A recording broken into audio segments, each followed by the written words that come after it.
Arkansas men's basketball is officially going to the dance in the first year of the John Calipari era. 5 News sports reporter Robin Hearn joins us now with what is next for the Hogs. Robin, this season was full of ups and downs.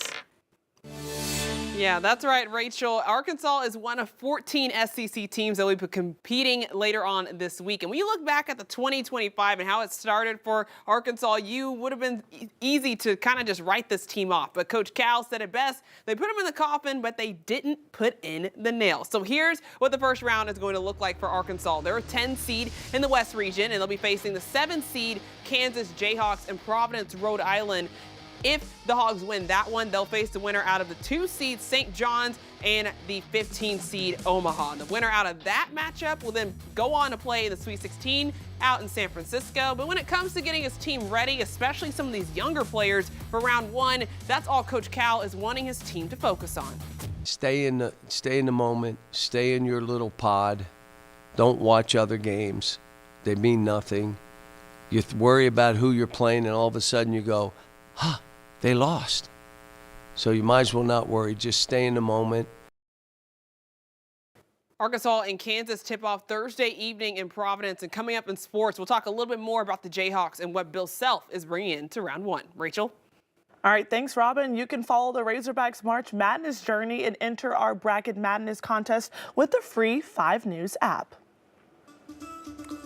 Authorities in Oklahoma have activated a blue alert tonight for a man suspected of shooting a police officer in Muskogee County. The Weber Falls Police Department asked the Highway Patrol to activate this alert for Billy Wayne Williams. He's the man you see right there on your screen. Oklahoma Highway Patrol says he should be considered armed and dangerous. They believe he is inside a car like this one on your screen. It's a white Nissan Altima. The officer who was shot was taken to a hospital and is expected to survive. No other information about the shooting was released. New tonight, a new bill is making its way through the Arkansas legislature. It could change how authorities respond when vulnerable adults go missing. 5 News reporter Parker Abels spoke with one of the bill sponsors and tells us what all it entails.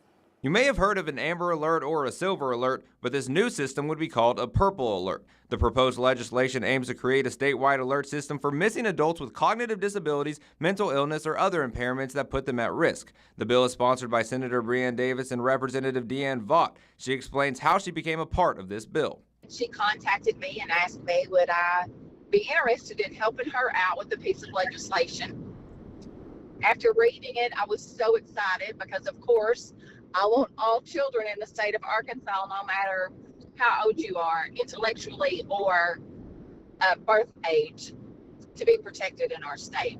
The system would function similarly to existing Amber Alerts for children and Silver Alerts for seniors, allowing law enforcement to quickly notify the public when an at-risk adult goes missing. And Vaught says she and many others believe this is the safest option for those individuals. This is the safest way that we could get them returned home so that the child feels safe from the ones who are trying to help. And that helped a whole lot, them knowing that people would all be on the same page. Lawmakers are currently reviewing the bill with discussions focusing on how the system would be implemented and funded. So far, it's passed in the Arkansas House of Representatives, as Senator Breanne Davis now plans to run it this week in the Senate. Representative Vaught tells me this is one of her favorite bills she's been a part of.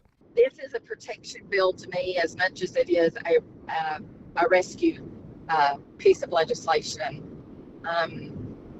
You never know, in this dark world that we live in right now, somebody runs away. You never know who might grab a hold of them before you could get them rescued. And I think the Purple Alert will help it happen much faster than what maybe it would have if we didn't have it. Covering news where you live, Parker Abels, 5 News.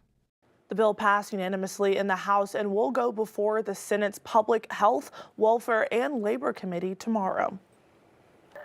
The Fort Smith Police Department says they are investigating a death that happened over the weekend. The department says the body was found early this morning at a home on 11th Street between Wheeler Ave and Townsend Ave. Fort Smith police did not identify the person who died or how they died, but do not believe there is any threat to the public. How many times have you been through an airport with your small child and realized you don't have any diapers in the bag? Now, that's a thing of the past at the Northwest Arkansas Regional Airport. 5 News anchor Darren Bobb says a Dallas, Texas woman's idea of a new business has come to the rescue. Aaron England says starting Diaper Concierge came out of necessity. I'm at a restaurant. It's time for a diaper change. It's a code brown. You know what that means. So we go to the diaper changing table. Thank God they even have one of those. I'm ready to do the change. I reach into my diaper bag and come up empty, no diapers. And that's when she came up with the idea of a machine that dispenses diapers. You just go up to the machine. It's mounted on the wall. So it's right there at eye level, right next to the changing table, right where the action happens. And it's all touchscreen. It's all digital. It's super easy to interact with. You select your product, you swipe your card. It's completely cashless, so it's Apple Pay, Google Pay, any kind of credit card, and you get your item. And she says it's more than just diapers. And each diaper kit, it's like a kit. It's got a diaper, a changing table cover, a disposal bag, so you can wrap up the soiled diaper and throw it in the trash can. And you can choose from wet wipes, hand sanitizer, backup onesie, even formula. It was installed in XNA about a month ago, and England says it's been very well received. I love hearing from parents, and it's mostly parents that have found it. You just happened upon it in that moment, and they say it's a lifesaver. Where was this when my kids were little? At XNA, covering news where you live, I'm Darren Bobb, 5 News. Ingla says she plans to expand the business to stadiums, malls, movie theaters, and museums.